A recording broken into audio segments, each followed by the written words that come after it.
السلام عليكم. النهارده ان شاء الله هنعمل اكله حلوه قوي من اكلات المطاعم. هنعمل سويت اند ساور بطريقه سهله جدا وبسيطه جدا والنتيجه مرضيه ان شاء الله. تعالوا بقى نسمي الله ونشوف المقادير والطريقه. معايا هنا صدور فراخ بوزن كيلو الا ربع، وصدور فراخ مش بانيه علشان انا عايزه اقطعها كده مكعبات ما تكونش رفيعه بالشكل ده.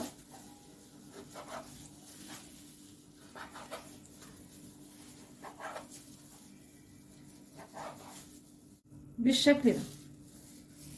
وبعدين هجمع قطع الفراخ كده في بولة، وبعدين هضيف على قطع الفراخ فصين توم مهروسين،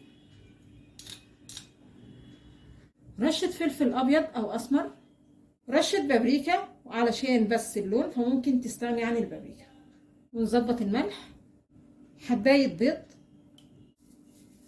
واقلبهم مع بعض كويس قوي. هظبط بقى الخضار اللي هستخدمه. معايا فلفل الوان احمر واصفر وممكن تستخدمي اخضر كمان، ومعايا بصلايه كلهم بحجم متوسط. هقطعهم كده برضو بشكل مكعبات بالشكل ده. بعد كده هحضر صوص جميل كده، 5 معالق كبار خل تفاح، 5 معالق كبار صويا صوص، 5 معالق كبار كاتشب، 5 معالق كبار عسل اسمر. تقدري تحطي نفس الكمية سكر 5 معالق مع العسل الاسمر، بس انا هكتفي بالسكر اللي في العسل. تقدري بقى تزودي او تنقصي دي براحتك، ممكن تستكفي بمعلقة واحدة سكر او 5 معالق او ازيد من كده او اقل، بس انا هستكفي بالعسل. معلقتين كبار من صوص الباربيكيو، 3 معالق كبار نشا،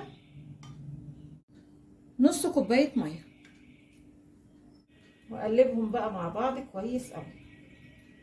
تمام كده. تعالوا بقى ايه نظبط الدنيا. بعد كده هجيب مقدار من الدقيق اللي يكفي معايا ان انا اغلف قطع الفراخ. وقطع الفراخ اللي تتغلف بالدقيق اقليها على طول، ما استناش لما اغلف القطع كلها. الفراخ كده اتقلت، اصفيها كويس بقى من الزيت. صفيت الزيت مكان قلي الفراخ، انا ما كنتش مستخدمه زيت كتير، يعني دول معلقتين. وهضيف بقى قطع البصل. هدي للبصل الاول كده تشويحه، انا مش عايزاه يدبل، تشويحه بس بسيطه.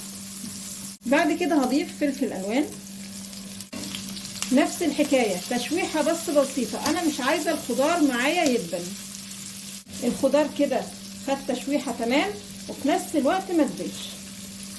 هضيف عليه بقى الصوص، ندي تقليبه كده ونهدي النار شويه، وبعدين نضيف قطع الفراخ ونقلب بقى كده المكونات مع بعضها. بعد دقيقتين 3 كده واحنا بنقلب هنبتدي بقى كده ايه ريحه الصوص اللي احنا ضايفينه تطلع كده مع الفراخ مع الخضار، ريحته كده حاجه كده تحفه جدا. هنطفي على كده، ننقلها بقى في طبق التقديم. اخر حاجه شويه سمسم كده على الوش. وده الشكل النهائي لاكلتنا النهارده. عايزه اقول لكم كفايه بس الريحه تجوع لوحدها، تتاكل بقى جنب شويه رز كده وحاجه تمام التمام.